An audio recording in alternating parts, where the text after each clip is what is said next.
Good morning, and thank you for tuning into Impact Houston Live. I am the professor, and I have my co-host. Hey, everybody, it's Wanda Adams. Thank you for I'm out of breath. She was dancing. Super producer Wayne on the ones and twos, really killing it. And we just had a little cardio moment for a second. Yeah, I mean a serious cardio moment. Out of breath, you listening to 90.9 KTSU, your community radio. Woo! All and right. I was just dancing a little bit. It's early, that's all. KTSU, your community radio station. Of course, we want to give our big thanks to the Dr. George Kia, the new dean of the School of Barbara Jordan Mickey Leland School of Public Affairs, doing an amazing job, amazing story that he shared with us this morning about the difference in the politics in Iberia and, of course, here. And with him being a prisoner of politics as well, I did not know that about him. Listen. But of course, good choice, seems like, from Dr. Lane. So, of course, it was such an honor to talk to him today. Of course, you know, every third Saturday of the month, we bring in the docs, everybody. Hey. We bring in Listen, we got a TV celebrity in the building, y'all. Yeah. We got a TV celebrity. It's, you know what? It's amazing. You know, when people get sown seeds right here on KTSU, you You just know. imagine how people careers just Oh, blossom. now. You know, we ain't gonna talk nothing after morning. We ain't gonna have no before morning talk. I'm sure, you know, early rising. Angela before dawn or before sunrise. Well, congratulations Thank on you. your gig after dark and you know, and all that stuff that's happening over there At with Fox, it's Isaiah. amazing. So we just want to thank you for that. But you know what? We want to thank you from sowing seeds to us, because I know they get a lot of likes and a lot of calls about once they, you know, leave this show. So, ladies, what's cooking for today? We're talking about forgiveness today. And the art of letting go. That's right. Just let go. And it is an art. I need to find a song for that. Okay, yes. Let's find something. So me and Dr. Boone were talking about a couple of topics this week. Yeah. And they all led to about like forgiveness. So one of the things was there was a post that Snoop Dogg put of Keisha Kior. Yeah, Keisha Kior and Gucci Man. Yep. And the post. For those of you who don't know, those are a hip hop artist and his wife. Yes. And his wife, Snoop Dogg wrote on there like, yeah, what you guys want to see this picture. So it was a picture of their wedding.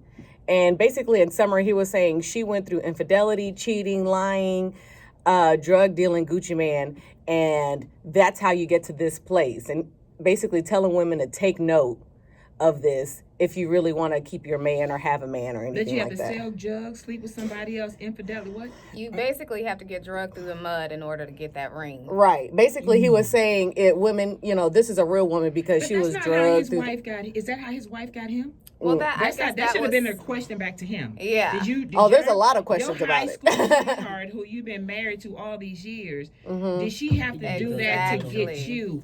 But apparently not, because she was with you before you even became who you are. So did you have to drag her through the mud? Did she have to cheat on you to be married to Snoop Dogg? As a matter of fact, did LL Cool J's wife, because, you know, they all still married to their sweethearts. Yeah. Not that, Ice Cube's wife, because they all still There's married. a lot of them. That a whole still bunch of them. married to their high school sweethearts. So what message that sends?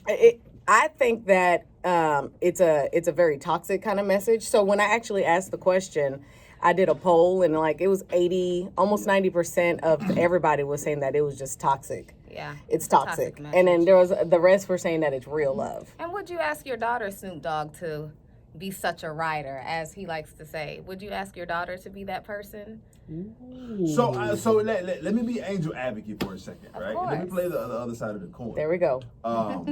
Very lightly. No. I'm all right. But from a broader perspective, is he not saying that you have to be able to weather the storm?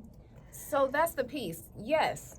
In any relationship, friendship, marriage, you know, romantic relationship, you're going to have to forgive, right? So it's not saying like don't forgive things, but, you know, once it becomes abusive, you know, and it's a consistent thing, now you have to question what's best for you. And that doesn't mean that you can't still forgive that person, but you also may have to remove yourself from the situation.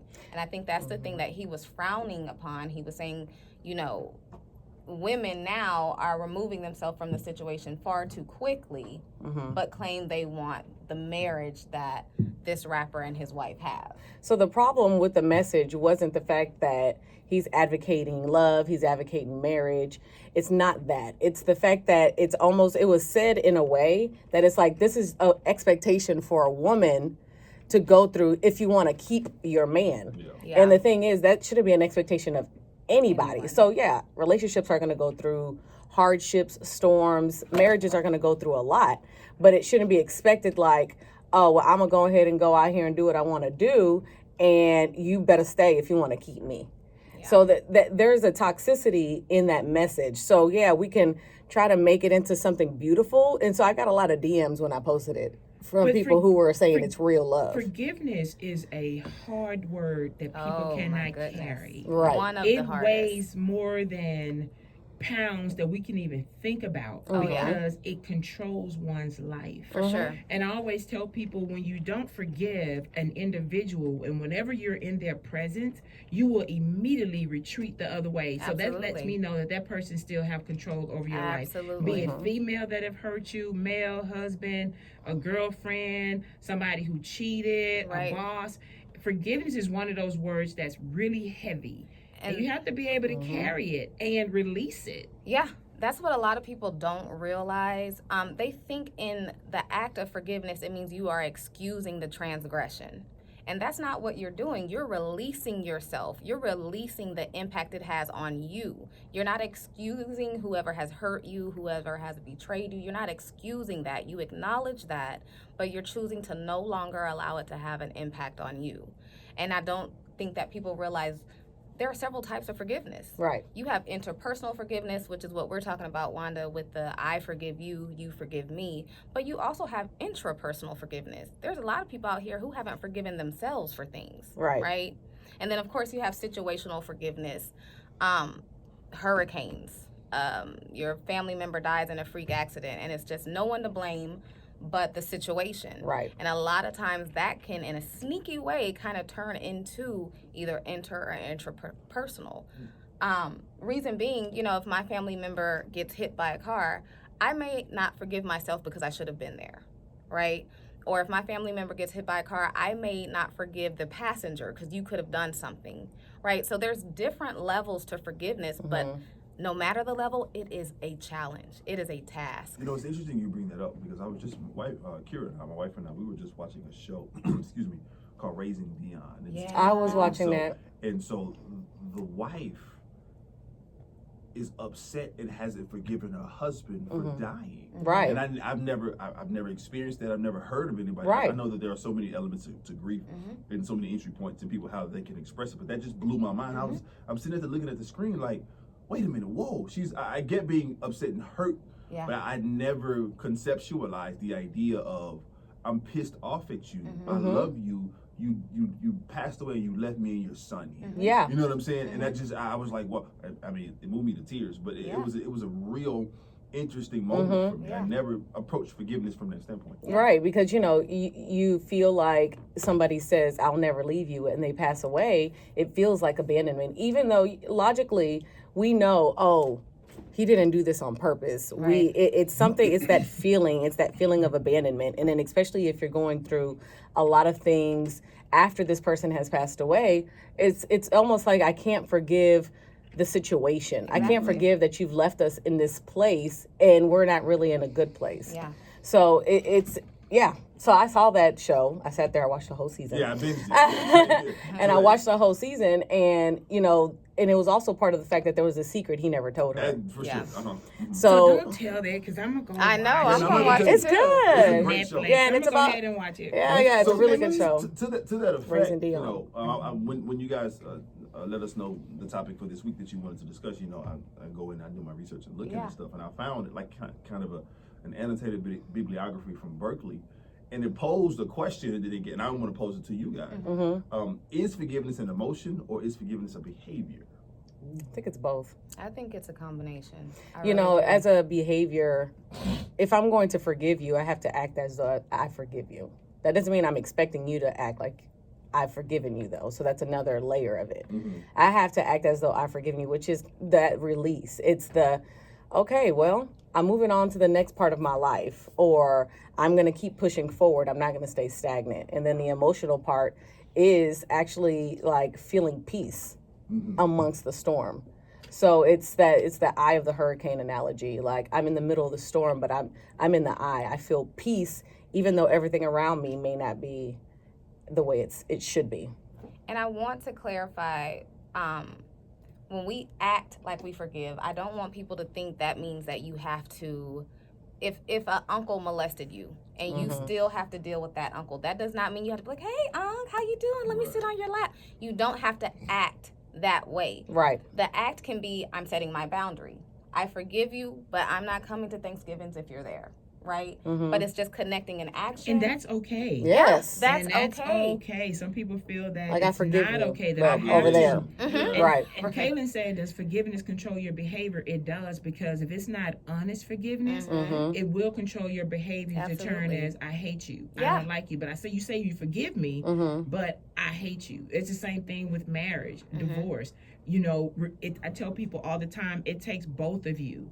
You know, no one person wakes up and say, okay, well, I'm going to leave you today. It's a reason. So what's the reason in between the breakup? It's something that's there that neither one of you confronted. So if you're going to agree to leave, let's talk about the reason why we are leaving, so we can forgive each other, so we can remain friends, especially when you have kids. Yes. And that's deep.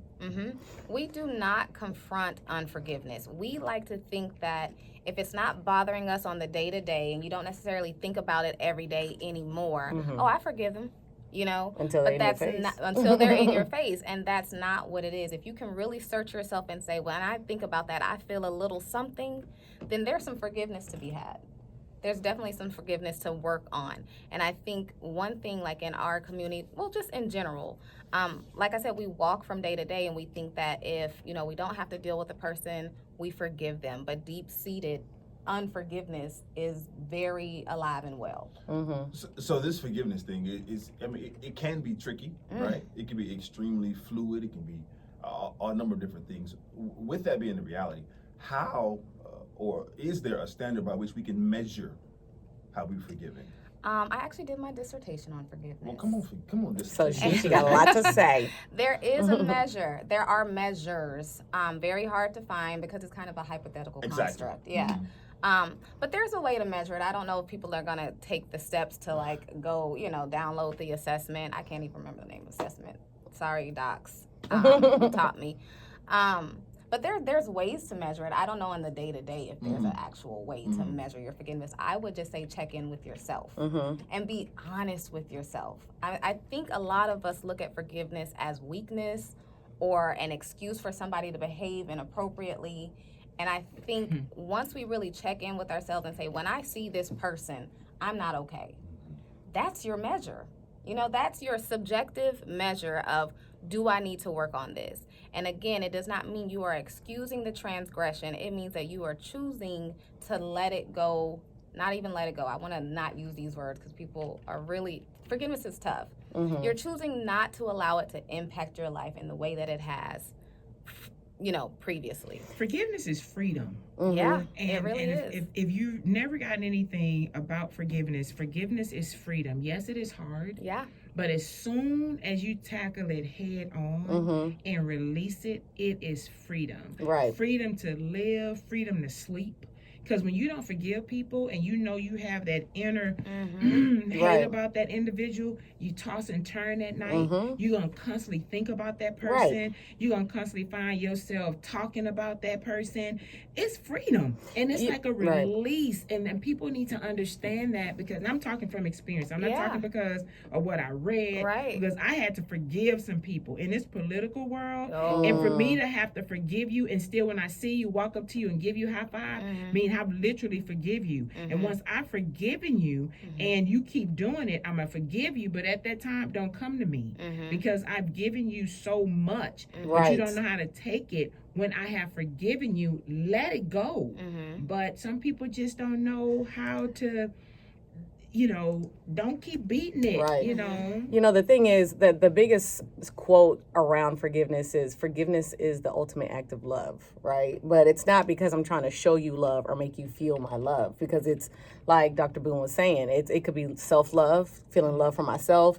It doesn't mean that you even have to love the other individual. So like another thing that brought this subject up to us this week was the Dallas officer's conviction, and how the brother came up, wrote and said a letter of forgiveness, right? And so there's been a lot of talk about it. People saying it's okay, and then some people saying, well, don't do that if it was he's a sellout and things like that. And honestly, when I think of forgiveness is a very personal, private journey. And honestly, she got a privilege to hear that the brother read this letter. That was a privilege. Whispering something in his ear. If you've noticed, I don't know what she was saying to him, but as they embraced, she was talking to him, because as she was talking, he was nodding. So she was saying something. I don't know if she was saying, I'm sorry, I did it. I don't know what that conversation was, but he has to be at peace. And then we don't know how he was raised. We don't know how they were raised. Right. Right. So the thing for that moment for me is, she was privileged that he got up there and read it, because it is a personal journey. There was a lot of attacks against him in the media, so I'm not gonna, because I can see both sides. Honestly, when people on the media was like, no, she doesn't deserve that, and there were people that were saying, just let him, that's his journey. For me, at the end of the day, that is a personal and a very private journey. And the fact that he was able to read it out loud for the world to hear, we were privileged enough to hear that and see that. Now, as far as everybody else in the courtroom hugging her, that's a whole nother radio show. But as far as him forgiving her, that was his moment. And it's not because he loves her. It's not because he felt like this is something that I have to do. That's what he needed for his own personal freedom, and to make sure that he feels love for his brother and himself, not for her. It was just so interesting to see how many people were vehemently against and upset. It was very polarizing. Yes, and it was so interesting. And I just always say, people have it's so easy to live someone else's life for them from afar. Right. I would never do that if I were you. I would never do that if I were him. And, his mom said, I'm concerned about my younger son because he has not been speaking. So you don't know what type of turmoil this young man was going through to come to this state of forgiveness, right? So you don't have to lay in the bed, possibly in fetal position, riddled with anger because this has happened to your brother. Right. You don't have to deal with that from day to day. This is this man's life. Let's be very honest. Most of us will forget about this in a month, right? This is this man's life. And we all, if he behaved the way a lot of people would have wanted him to, he would have been riddled with hate for the rest of his life. He'd been a prisoner. And he would have been a prisoner. In his own and he mind, probably and would that's have died. the worst place. And getting back to forgiveness, when you said a prisoner of your own mind, that's what unforgiveness does. Right. And people don't understand that, because when they said, I would never forgive. Okay, but I tell people to look at yourself. What have you done to others that someone had to forgive you of your act? And look in the mirror and see those things, because no one is perfect. We've all done something to offend someone. But the question is, with the art of forgiveness, why do people feel the need to hold on to unforgiveness? It makes them feel as though they're not. Okay, so let's talk about in regards to someone killing your brother, all right? I'm holding on to unforgiveness because it's almost like I'm holding on to my brother. And the thing is, it's not my loyalty to him. Right. Like, if I forgive you, that means that this is going to go forgotten. And my anger actually represents something more than just me being angry. It represents, like, my right. It represents, the fact that you have to be punished. And this is my way of punishing you, even though you're really punishing yourself. So it gives them some sense of power, but that's false power, because the real power is actually forgiveness whenever you decide to do that. So it gives them a sense of also entitlement. I'm entitled to not forgive you. This is my right. You're not going to take something else from me. So in that perspective, that's what I see it as. Yeah. And again, I keep saying this. I think it's just a misunderstanding of what forgiveness is. I think that I'm going to hold on to this unforgiveness because to forgive you means I'm excusing your behavior. I'm a huge advocate for recognizing that someone has done something wrong, forgiving them, so freeing yourself through the act of forgiveness, and then knowing what they're capable of. Put them in their box. Again, if that uncle has touched you, you can forgive to free yourself, but that doesn't mean you go right back into his environment. You put him in his box, you know what he's capable of, you make sure that your children are not around him. You can still put him in his box, but the forgiveness act is freeing yourself. A wise man, I don't know who this wise man is, he was a monk, and he used this mantra related to holding grudges, but I think of it as unforgiveness as well. And he said it's holding a scorching hot stone in your hand with the intentions of throwing it at someone else. So if you're holding this unforgiveness at your hand as a way to teach your transgressor not to mess with you, who's going to be burned before it gets to the transgressor? The person who's actually holding the hot stone. The person who's holding the hot stone. And that's how we have to think of unforgiveness. It's eating you up. There's tons of research, but one that really stood out to me was a study between older black adults and older white adults. And they were studying two things: who were more likely to forgive, and then any health benefits that came with it. Of course, it wasn't African Americans, they were in UK, but black adults were more likely to forgive, significantly more likely to forgive. And it had positive effects on their heart, their blood pressure, and their cholesterol. White people were less likely to forgive, but those who did, it had absolutely no health benefits. I think what we don't understand as a culture, as a black community, is that forgiveness has become a way for us to survive all the oppression, all the belittling, all the berating that we've experienced from the day we touched this soil. If we weren't able to forgive, we'd be dead. Yeah. We would be washed out, we would be dead. And so it's a strength that we have. And it's a mentally dead, not necessarily physically. Yeah. It's a mentally dead. We're going to go ahead and go to the phone lines. Caller, you're live on the air on Impact Houston Live. Talk to us. Hello? Hello. Caller, you there? Hey, how you doing? I couldn't hear you on my phone there for a second. Okay, you're live. Good morning. How are you? All right, good. I'm doing good. How are you guys? The good spirit I forgive. But I look at it in two ways.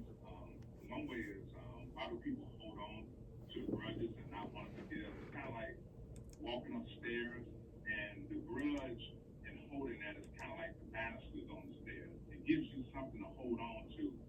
Because without it, you feel like you'll stumble. Like, why did this happen to me? I did right by them, and they just took advantage of it. It hurt me. And it's kind of like grabbing onto that banister and just squeezing it so you can make it up that next step. And some people need it to move to that next level. But then again, I go back to like the young lady just said about the young guru or the monk guy. He made a comment. He said, not forgiving someone is like you eating poison but expecting them to die. Yeah. And, absolutely. And so it's kind of, everybody deals with it in different ways, but we have to understand, for me, when I say this, I say my opinion is that forgiveness is an emotion, and it was given to us by the universe. I mean, and also anger is an emotion, and it was given to us by the universe. And in that situation with the young man and the police officer in Dallas, I think what the black community is saying, we're tired of seeing us forgive everybody in public, but why they dog us in public. We probably wouldn't have been as bad if that would have been held in private. But the camera was right there to show, hey, look at us again. We're forgiving them again. And eventually you get to the point you're like, how many times do they keep slapping us in the face before we get angry enough to say enough is enough? Right. Stops right here. So we talk the carnal part of it, and you guys are speaking very good about the spiritual part of it. And we need that too. I think what we need in life is a balance of everything. Get it, hold it, get over it, move on with your life. All right. You guys, TSU, I'm from Chicago, and I always fall in with you guys on the sports station. If there's anything that I regret, it was probably not going to HBCU. You guys have such a family, and listening to you guys and the radio station, what you are doing, and I see a lot of HBCU graduates. You know, when we came out of high school, you would think that those schools didn't do as well, but they are prospering well. The schools absolutely are moving, and if I come back to Chicago, go back to Chicago, and they ask me, like, man, it's going good. I mean, black people are doing some great things. Yes, Absolutely. we are. Keep on doing what you're doing. I love you, and I'm gonna let you guys go. I gotta haul this load down here. All right. Well, thank you. Brother. You gave some good insight, especially in regards to, like, why people were angry about that situation. Yeah. We're going to take a really quick break and come back and talk with the docs about forgiveness. This is Impact Houston Live. We'll be right back. Impact. He got out of that. You're listening to 90.9 KTSU, your community radio station, right on the campus of the Texas Southern University. Of course, we want to give our shouts out, of course, to the president of the university, Dr. Austin Lane, of course, First Lady Laura Lane, and of course, the GMs of this wonderful radio station, Mr. Ernest Walker, and of course, the Donna Franklin. Thank you all so much for sowing seeds into our lives so we can bring public affairs and news each and every Saturday morning. And we're talking to the docs. Hello. So I have a question, docs. Yes. All right. We got an I'm ready. answer. All right. I hope. All right. I know, right? Is everything forgivable? Yes. Yeah. Wow. That's the short answer. That's the short answer because in this article I was referencing earlier, the writer says the very idea, Irvin Staub and Lorianne Perlman says, forgiving is difficult, but and the very idea of it can be offensive, especially after horrible events like the Holocaust, or the genocide in Rwanda, or the transatlantic slave trade, or genocidal violence in Tibet. I mean, those are extreme acts of evil and horror, right? But that falls under the guise of everything. So you believe everything is forgivable? Yes, because I mean, even like the Holocaust, I don't have to forgive Hitler to like say I forgive the Holocaust, but I forgive my situation or who I was, or I forgive the person that may have beat me when I was here, just so I can live a free life mentally and emotionally from that moment forward. So again, it's not always about forgiving the act. It's also about letting yourself become a free person so you can move on, so this thing doesn't control you. I mean, one of the worst feelings is seeing your life after a horrible accident and realizing that you have been living in like a dark space and thriving through the pain, and you want to be able to say, well, no, I was able to put that pain over here and I was able to find joy. So yeah, I do think that every act can be forgiven. It's also about like perspective and context. I just feel like if we were to replace the term forgiveness with releasing its impact, I release the impact of Holocaust on my life. I release the impact that molestation had on my life, right? I'm not forgetting it. I know that it happened. I acknowledge that it happened, but I release the impact it has on me. That's the control, though. Yeah. Right. When we talk about, let's go ahead and go to the phone lines. Caller, you're live on the air on Impact Houston Live. Talk to us. Good morning. Thanks for taking my call. Good morning. On this topic of forgiveness, you have talked. I think one thing people gotta understand, their forgiveness is not so much for the other person, but forgiveness for you. Also, it's not in them, but it's you. Right. So, and I think they also realize when you forgive somebody, not that the other person got away with something. So at some point in time, business mind says the Lord, I will regret. So as I heard when you guest this morning, that gentleman who gave that camera guy love, you don't know what he was dealing with. So he had to forgive her so he can go on, not so she can go on. Right. They go on. And a lot of people don't understand that. They will make them feel about it. We tell them we go to church together. Anyway, that being said, so long as listen, forgiveness is not for the other person. It is right. You're not going about your life and business with a normal life, until you do forget that person. Absolutely. That being said, y'all keep up the good work. I'm listening. Thank you so Thank much. you We so have another much. caller. Let's clear this caller. Caller, you're live on the air on Impact Houston Live. Talk to us. Hey, Professor, I listen to you close when I take my break working. Maybe you can touch on it too, system up there. Touch on the corporate America for black and white. I think she touched briefly on it, but she can finish it. And we do need to forgive and watch our brothers and sisters. And she said it correctly. We still need to love them, but keep them at a distance. Yes. And I hang up and listen. Thank you, caller, so much. Thank you. Yeah, so what he was talking about when I was saying, I could forgive you, but I could forgive you from over there. Like, you can be over there and I can be over here and I can still forgive you. Yeah. And I don't have to see you. You don't have to be in my area. And it's what Dr. Boone was saying about boundaries. I don't need to ever see you again. I don't ever have to talk to you. And if I do have to see you again, I don't have to talk to you in that moment. I can forgive you and I can stay over here and you can stay over there. Like, for people that go through like divorce, I forgive you, but I still don't want to be married to you. You know, friendships, I forgive you, but I still don't want to be your friend. Family, like, yeah, you're my sister. We're still considered sisters, but I don't have to be in your presence and act the same way I was or be in that same capacity with you in order to forgive you. And we realize that forgiveness comes with love too, because when we have it, we can't have an attitude. It's like, yeah, I forgive you, but you can't. It has to come with love. It means if I forgive you, I literally forgive you. That means if I see you with the molestation issue, that's something different. You stay in your corner.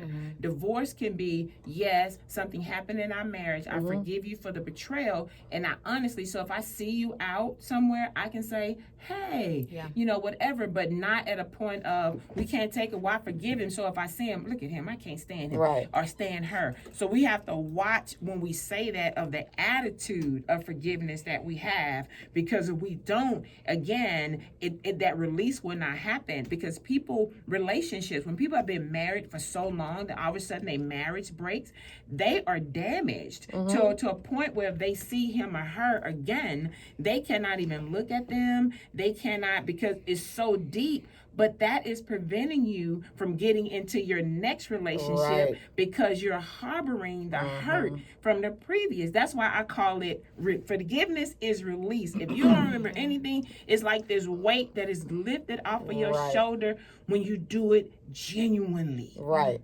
And when you go on your journey of forgiveness, dig deep, right? So if my husband cheated on me and it ended in divorce, I may think that I haven't forgiven him for cheating. But if I dig deep, I may find that what I truly haven't forgiven is the fact that I had plans for forever and he disappointed and he let that down. Right. I can get over the cheating, but you know, I am afraid to hope for something new now. You messed up our right? family. Exactly. So make sure you know what you're forgiving so it can be a thorough forgiveness. And yeah, it absolutely is a release. So an author, Brene Brown, that you know, she teaches at U of H, and she's amazing. And one thing she said is she likes to research these topics that don't really have like solid data, like vulnerability, forgiveness, shame, trust, courage. So she likes to. So when she was talking about forgiveness, she said you cannot forgive somebody without grief. And she said it's impossible. It doesn't matter if it's a little thing. It doesn't matter if it's a huge thing. There's a grieving process that happens in order for you to forgive. You can't forgive something that you're not really grieving. Then what are you exactly forgiving? So you steal my phone.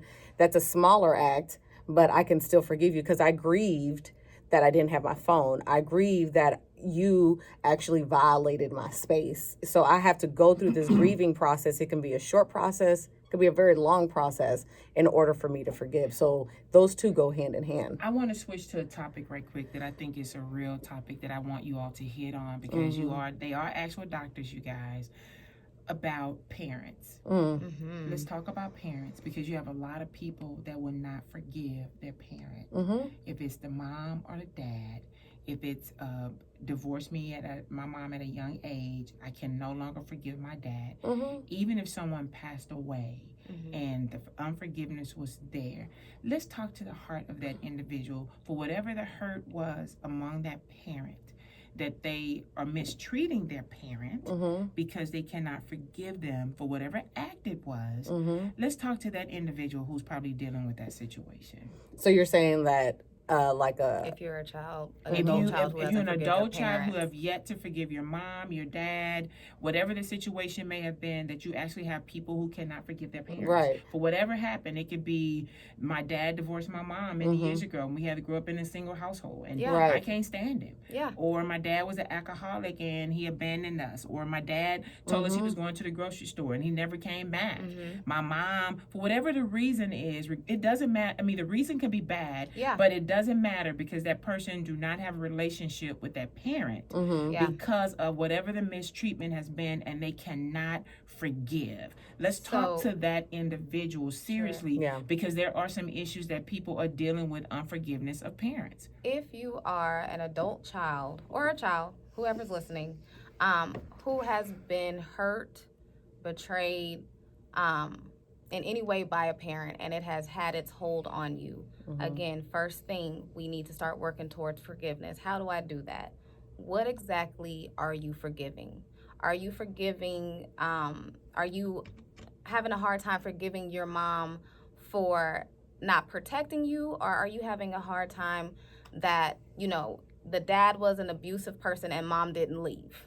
Right? Why didn't you leave? Why did you keep us in this situation? Find out what you're forgiving, okay? And start to work on the process of releasing the impact it has on you, because I can guarantee you it is showing up in your relationships.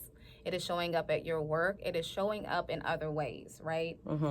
Now, this is something we don't like to do in in our community. You know, when it's mama, she can do no wrong. But if mama has hurt you, mama can get boundaries too. Right. Right? So if you're releasing that and you're like, okay, I released that, and you can either speak that release and speak that forgiveness to your mom, or you don't have to, whatever works best for you. But the next step is, what do my boundaries look like? Right?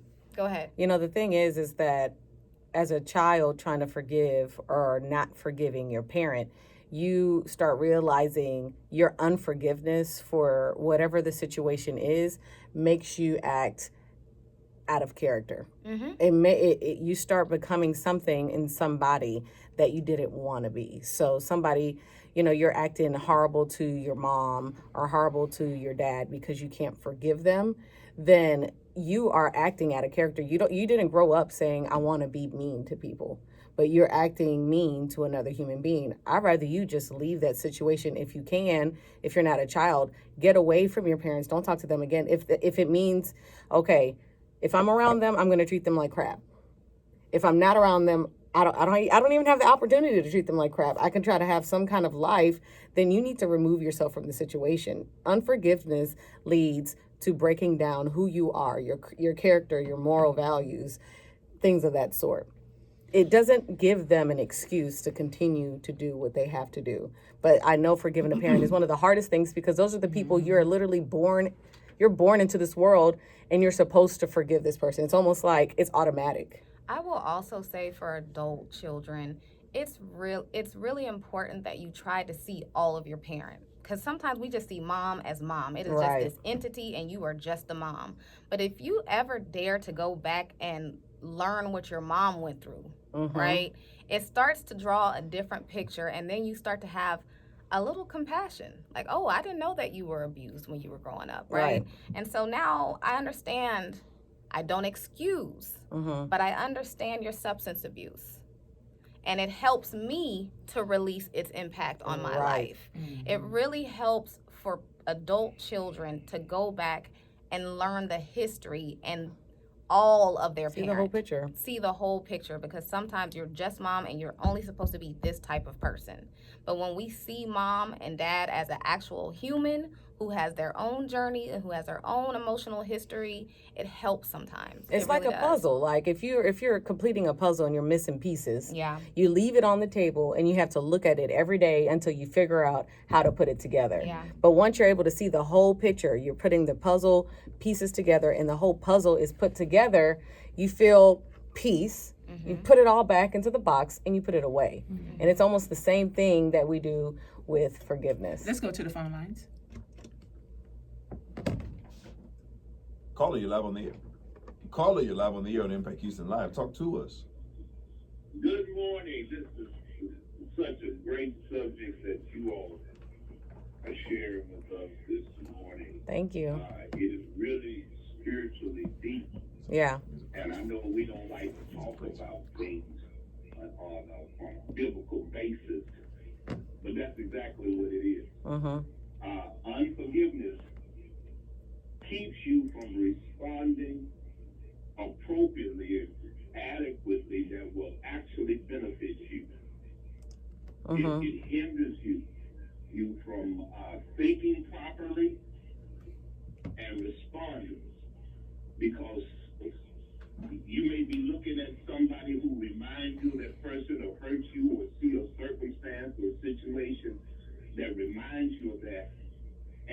cause you to think inappropriately and respond inappropriately. Right. Which would only hurt yourself. Yep. So I just want to share that with you. Thank you, Carl. Thank you so much. Pastor. Yeah, We that was appreciate you. that's something. And of course, we want to thank everybody because we have like an array of listeners and stuff like that, and we have a text message. Okay, We do, and this is a good one. I was waiting on someone to say this. Why are black people always so forgiving to white people? I believe it's a form of mental brainwashing from slavery. No hugging until Amber Geiger serves her 10 years. The panel on display, please stop making excuses and trying to be politically correct. White people don't care. Yeah, but I'm not forgiving people because they're white or they're black. So that's why I said that whole situation, I was talking about just the brother. Right. And the brother, he didn't have to forgive them in public. He could have forgiven them forgiven her years later and did that privately. He decided to do that. As far as everybody else in the courtroom, hugging her, fixing her hair, I feel like I have like the angel and the devil feeling, both of them inside of me. Right. Because the angel feeling is like, well, they probably were able to see her character, blah, blah, blah, blah, blah. And then the other part of me is exactly what this person is saying. Like, why are we always forgiving you guys? Hug nobody else. You don't hug, have you hugged your other people? Did you hug the black person that you convicted a couple of days ago? So it makes us feel some way, especially when we see a certain race, the white race, continuously getting away with murdering our people, and it's upsetting and it's angering and it's festering. It is. Festering is the perfect word. There's this idea of going around that's really in line with what the texter just said. Mm-hmm. People are really, really upset at the idea that we as a community are over forgiving or too forgiving. So let's broaden the conversation, because this is not that show. Mm-hmm. I'll definitely do that show, and I want to do that show soon. But let's broaden the conversation. Is there such thing as too forgiving? Does over forgiving, if it exists, does it muddy boundaries? They're like, what does that look like? Again, we continue to confuse forgiving as excusing the act of a transgressor.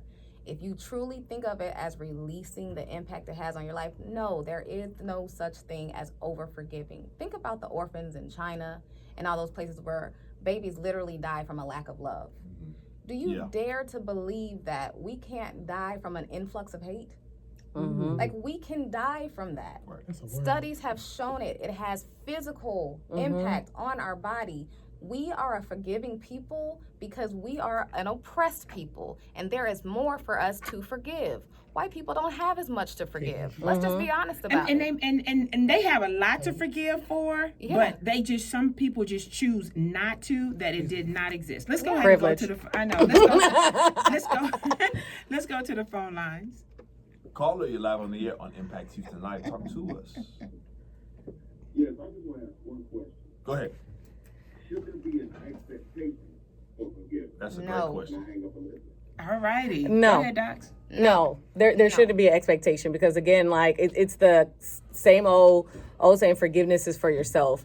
But the only thing I can't expect is something for myself. So the whole thing of being too forgiving. So when he said this, I was like, you can be too forgiving if you continue to allow another person to abuse you. It's kind of tricky. So I'm not talking about like children who are stuck in the home. Right. I'm talking about adults. You continuously are forgiving your best friend. That's not forgiving, that's enabling. Right. So you're continuously forgiving your best friend for stealing your money, but you let them back in your house and they steal again. Well, you haven't created a boundary. You have to forgive and create some kind of boundary, especially during certain things. I'm not going to allow you to do this to me anymore. If you're in a marriage and your wife calls you a certain name and it's hard for you to forgive her, what you tell her once you do forgive her is, I'm not going to allow you to do this to me again. And this is what's it's okay to set your boundaries, verbalize those boundaries if you have the privilege to do that. But that's not forgiveness. I think one missing part of it, when you were saying this, it just popped in my head. One missing part of it is once you forgive, forgiveness not necessarily requires, but a part of forgiveness is our repercussions and consequences. Right. Really being able, in those boundaries you're talking about. Okay, you screwed up, you messed up. I'm going to forgive you. Mm-hmm. But if you do this again, this is what's about. But you've already laid out the boundary before. Say, you know what, we're going to move on from this. But you can't keep bringing it up, because once you forgive me, even in relationships with infidelity, you can't keep saying and bringing that back to that person. Well, you're the one that cheated. Are you the one? Do we have a caller? I can't see on this side. We got a text message. Go ahead, Kayla. Before the text comes in, oh no, there it is. It just came through. It just popped up. Go ahead. Oh boy, hold on. Let me pull it up. Come on, my phone is freezing. There we go. Good morning. I have a question about the topic of forgiveness. If you have forgiven someone, you have decided not to deal with the person again. Most times you're out of this. You're out. This person is there. She always speaks or tries to engage and talk with you when you told her, "I'm done with you," and you save your breath. What else is there to do? You haven't created a good boundary. I mean, to me, if this person is disrespecting you at this point. Yeah. You know, if you told her, I don't want to talk to you, and you continuously come into my space, now we're dealing with you being a disrespectful person, and I need to set better boundaries with you. For some reason, that person, or you may have given them something to feel like it is okay for them. So the first time she came and talked to you and you told her you didn't want her to talk to you, at that moment, you have to say, I don't want to talk to you, so please do not come back here.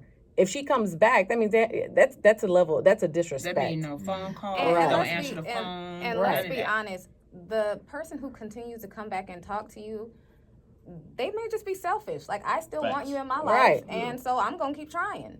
And that's just the reality. That happens a lot. Like, you have made up your decision emotionally and mentally, like, this is your boundary, I forgive you, but this is what our relationship looks like moving forward. And that doesn't mean that person has to agree. But what do he's asking, he's asking, but what else do you do? I've set the boundary. I've said, don't talk to me anymore. I've forgiven you, but you keep coming back. What do you do? Do you pick up the phone, or you send him a text and say, look, this is my last time. I'm asking you, please. But no. Restraining order. No. But what else do you do in real talk? What else do you do for that individual? And they say, I've done all that. Yeah. What else from a professional standpoint, what do I do? Is it the ignoring? I mean, what do I do? Yeah, I mean, it doesn't hurt to reiterate, like, I was serious about that. Like, please stop talking to me, you know? But honestly, what that person is doing is pretty much the extent, you know, except for a restraining order, of what they can do. It's just one of those situations where this person is not respecting your boundaries. But as long as you are respecting your own boundaries, I mean, it's annoying. Hopefully with time, this person will get the hint that it's not about you and it's not about what you want anymore. I've made my decision. See, but even with a restraining order, the point of a restraining order is you have continued to disrespect the boundary that I've given you. Right. Yeah. Now I have to take matters in my own hand, and there's going to be a consequence if you break it. So the thing is that there needs to be some kind of consequence. And that's why there is a restraining order for people who don't have that respect for you, or they are selfish enough and they don't care about your boundaries. They don't care. You know, they're going to do what they want to do. Then you have to take matters into a place like, if you do this, then this is going to happen. Right. And so earlier, I think we were talking about something in regards expectations. But then not only that, the caller before the text, he was saying about, you know, getting out of character, and it makes you act in a certain way. So like the example when you brought it up was like, if a wife cheats on the husband and he says, and I'm putting that in air quotes for those who can't see, he says, I forgive you, and then he goes and he cheats himself. And it becomes that's not an act of forgiveness. You're still harboring anger. You're still harboring resentment. And so that act of punishment it shows that you're not forgiving that person. And now you're acting out of character, and both of you guys are now in the wrong. And now you're in that kind of turmoil. So it's like it happens in little things. It happens. Oh, you stole my lollipop, so I'm gonna steal your candy. You know. To expound on the caller who asked about expectations, can you expect forgiveness? If you are the transgressor, the person who has committed the hurtful act, you are only perpetuating more of your selfishness when you expect forgiveness from someone. Right. You have literally put the proverbial ball into that person's court. When you have committed this hurtful act, it is now on them. They are now journeying to try to heal from that. And it is completely independent of you. The worst thing that you can do is demand or expect, either verbally, through your behaviors, through gesturing, in any way to imply that I'm ready for my forgiveness now. that is a selfish act. Absolutely. That's the great wisdom. One of the texters just said that another way to escalate and create more boundaries is to cut off all access points. So block them on social media. Yeah. That's the key. I was saying Block. you turn off everything because Yeah. once, if you have a Block phone crack, numbers. if you say, okay, we're done, but if you leave a little crack and that person comes in and you speak or you say, hey, they may take that as, That's hope. Yeah. They're like, oh, that was a crack. That was a door for me to open, and that's not necessarily the door that we're looking for. So we've been talking about forgiveness. So is forgiveness? Do I need to come for therapy for forgiveness? Yes, You everybody can. does. Okay, so if they do, just share. I want to know how can they you. get therapy for forgiveness? How does that happen? Well, even just real quick, like I had a couple yesterday that he was asking the wife, I need you to forgive me. And she was just looking at him like, I don't have to forgive you. This is mine. And, you know, asking somebody for forgiveness. Okay, never mind. Yeah. You know, asking somebody you can ask for forgiveness, but you also have to expect that they may not forgive you, because if you expect them to forgive you, it's selfishness. So yes, you could come to therapy for that, especially like couples dealing with some type of betrayal, not only infidelity, stealing, lack of expectations, or not meeting something for me. Yeah. If you can't get it together at home, why not get somebody professional in to help you with that? Give them information on how to get a hold of you, ladies. I didn't realize it was 8:31. Oh, okay. Yeah. Yeah. Time to go ahead. Tell them how to get a hold of you. Instagram and Facebook, Dr. Jasmine Boone. Website, drjasmineboone.com. Jasmineboone.com. My website is angelajonesphd.com, and my Instagram is getcenteredcc. And that's on Instagram, so you could get all the information on there. And then we just want to, recognize everybody. They're actually doctors. So if you have dealing with any issues concerning any of our topics that we've been talking about over the last several months, this is one of our popular shows. The Leadership of Texas Southern University, they actually recommended that we continue the dialogue with you ladies. Yep. So that's where that's just continue to do good things, because they're providing information. Remember, we're not doctors up here, but they are. And if you need to get that extra expertise, please reach out to them. And as also, we just want to thank everyone who came to homecoming on last week. We just really want to appreciate you. And also, I was reminded that there is a candidates forum at Tom Bass Park for District D on next Saturday from 2 to 7 at Tom Bass Park. They're going to have District D at-large candidates as well as at-large candidates and District D candidates, and that's going to be hosted by Senate District 13. And also in a few minutes, I'll be doing an education forum with the ladies of Alpha Kappa Alpha. Hey, and, hey, Houston Sarah. Community College. If you want to come out and learn about education and things like that, please meet me over there at the Houston Community College. And also want to give our prayers and our big old thanks to God for Senator Boris Miles. And just want to thank God for he received his kidney. He sent it out. Okay. And he's resting well. He's going to be down for a while, but his office is going to continue to operate and to keep it moving. And so just continue to keep Senator Miles in your prayers. He's been open about it this week, that he did receive a kidney, and he's in a healing process. So give him patience. He's going to be down for a minute, but he said, but I'm still going to be keeping strong, and he's still making phone calls from his bed. That's awesome. And please give his love to his wife and his family as well.